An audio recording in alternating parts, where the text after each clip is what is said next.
going on, guys? Ethan here, the backwards hat traditional bow hunter. Wanted to first of all welcome you guys to the channel and thanks for checking out my video.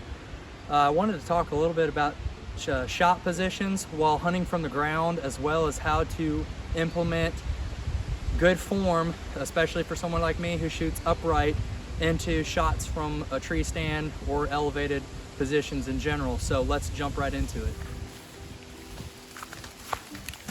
Not a bad shot. So the first position that I wanted to talk about, since I mentioned hunting from the ground is one of the most common positions that you may take a shot from, and that is just your basic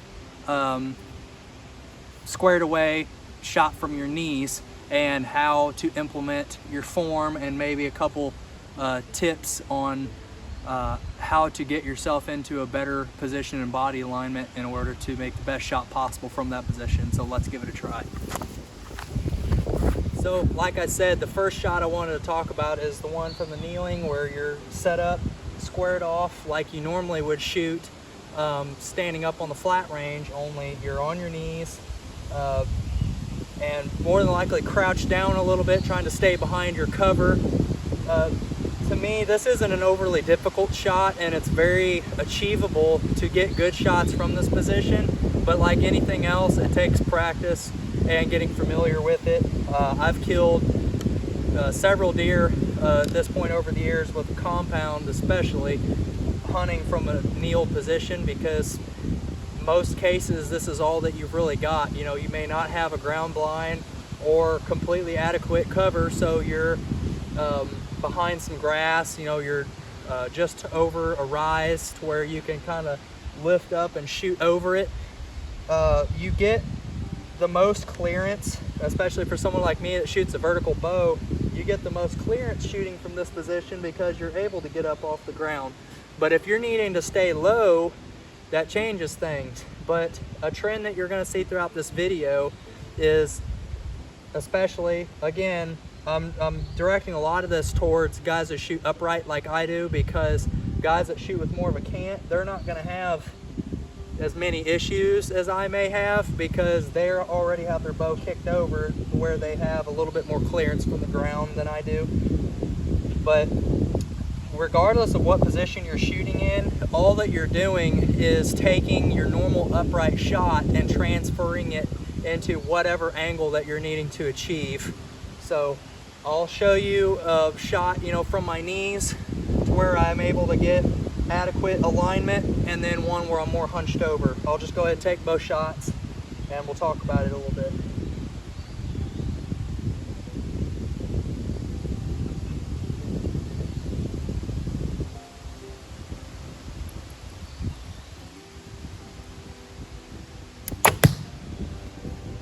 Pretty good shot. Now I will lean over a little bit to where I'm having to simulate staying behind cover. So I'm upright, draw back, get low, and keep my body the same.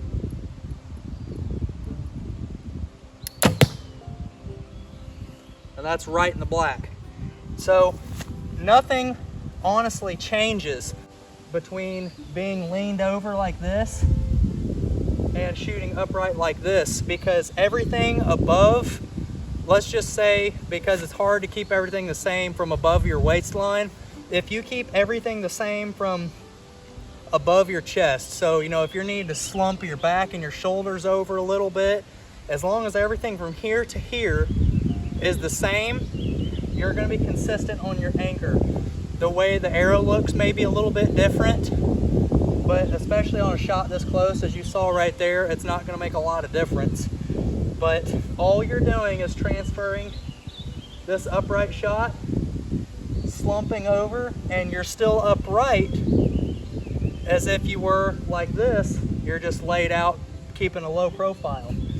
So keep the same mechanics, positioning, head positioning as you would upright. You're just chasing your whole upper body from the chest up over in order to make that crouched shot. Another shot that you're pretty likely to have to take while hunting from the ground is shooting something from behind cover.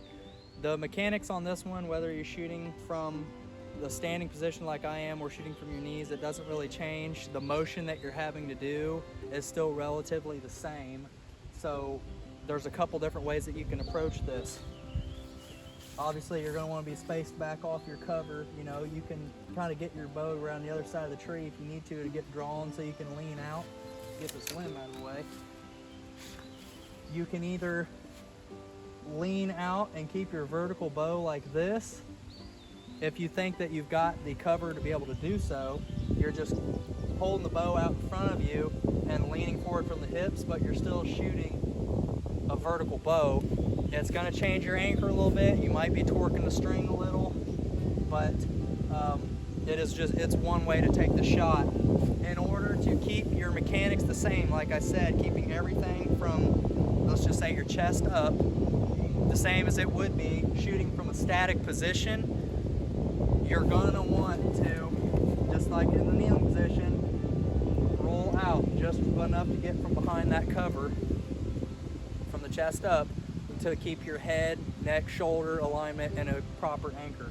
So let's just go ahead and walk through it. I can't see the target from where I'm standing right now, so go ahead and get set. Get drawn back and lean out.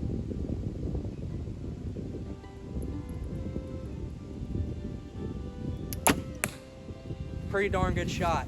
So all that I did, like I said, just to reiterate, I drew back, got my form right because I'm vertical, got my form and alignment right, and just kind of leaned out and rolled over a little bit. Everything from chest up stayed the same as it would shooting from a static position. And again, a lot of this is going to be pretty redundant, but from position to position, there's not a lot that really changes. You still want to keep your alignment the way it's supposed to be, and whatever you're doing with your bow, everything from the shoulders up needs to follow suit, or else you're going to be putting torque on your bowstring, torque on the bow itself with your grip, and you're not going to get true arrow flight, and you're not going to have effective shots. So that's the technique that I would use from shooting behind cover with any of these positions I'm going to talk to you about. These aren't just theory. I've implemented these techniques harvesting a lot of whitetails, which is where the majority of my experience drives from. I've killed probably more deer on the ground than I have out of a tree stand, if I'm being totally honest. And it's stuff that works, and I wouldn't be telling you if it wasn't something I thought was going to help you guys and that I really believed in. So let's move on to the next position. All right, so the next shot I want to talk to you about is the good old-fashioned tree stand shot. Not a very long shot. This is only about 10 yards actual distance, and when I say actual distance, being the range that you get from where I'm standing to the target, it's going to be a little bit different than what it actually is. From where I'm standing, about 10 to 12 feet below me, to the target is exactly 10 yards. So it's not a very far shot. None of these shots that I've taken so far have been very far, about 15 yards. So this is a pretty common tree stand shot. Most of my deer have been shot somewhere around that 15-yard range. So something that people don't really think about, especially when shooting a compound. Everybody just wants to draw their bow back like so. I'm not going to take the shot. Everyone just wants to draw their bow back and shoot like this. And that's not what you need to do.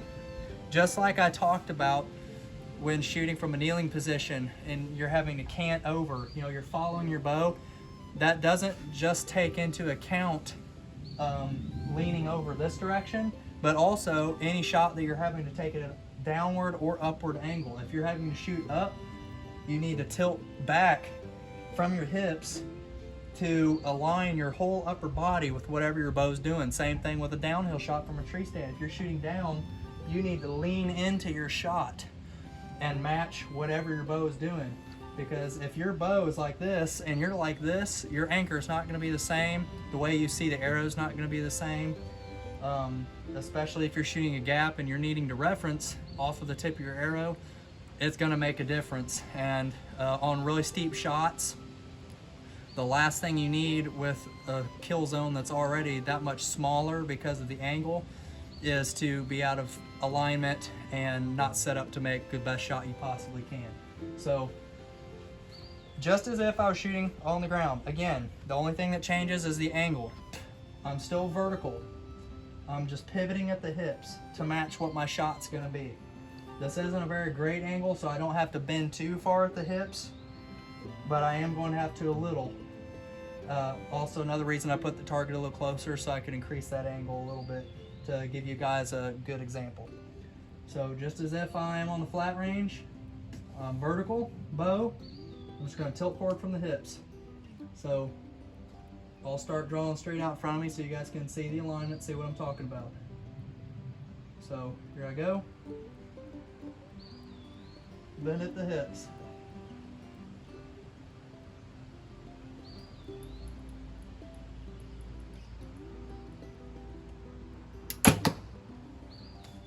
Right in the X. So I know a lot of this seems pretty redundant, and that's because it is, but it really needs to be driven home and reiterated because so many people really mess it up. Whenever you're in the moment and you're shooting from a tree stand or shooting from an incline or downhill position, it seems, you know, pretty non-intuitive that you would just draw back and take the shot like you would normally, but it's not the case. Like I said, especially because we have to reference off of the tip of our arrow, it changes everything. If you're standing straight up and drawing down like this, like you're shooting at a fish, everything's going to be different. The way you see that arrow is going to be different. The way you're anchoring in your face is going to be different. You're going to be torquing the string. You're going to be torquing your bow hand. A lot of stuff is going to change as you get out of alignment and take some of these difficult shots. But it's really not that complicated as long as you practice it. If you're shooting downhill, bend at the hip to match your bow. If you're shooting uphill, bend at the hip to match your bow. If you're having to cant over, like I said, to get clearance for your limb off the ground or shooting in a ground blind, cant yourself over to match the bow. Everything the bow does, just an easy way to think about it, everything this bow is doing, you need to match it at a minimum from chest up, because that's what truly matters, is keeping that alignment. And I promise you guys, if you implement this into your practice, and when I say into your practice, I mean actually go practice it. Practice taking these shots. Go out in your yard and spend a day shooting from your knees, or shooting from a chair like you would in a ground blind, or leaning out from behind a tree, getting up on your deck and shooting down like you would out of a tree stand. Practice this stuff. Make it normal routine, and I promise whenever that moment of truth comes around and that once in a lifetime buck or anything that you might be chasing, shooting a 3D course even, that shot is put in front of you, it's going to be familiar to you and you're going to be more confident, because at the end of the day, shooting a struggle stick is all about confidence and a lot of luck. So you really need as many tools in the belt as possible in order to make those shots happen. So anyway, thanks for watching the video, guys. I'm planning on doing some more videos like this. Gone through a name change right now for the channel. I'm wanting to kind of blow this up and do as much as I can to help people out and kind of fill some voids maybe where I kind of had a hard time finding information whenever I was going down the trad route. So I'm no expert. I don't have a ton of kills under my belt, but I have years worth of shooting a compound and proper form and shooting mechanics and stuff like that, that I can able to carry some of that knowledge and process over into the traditional world to where it still makes sense and it's useful, and I think a lot of you guys are going to be able to relate. So anyway, be sure to like and subscribe, hit the bell notification so you see when my next videos drop, and I'll see you guys next time.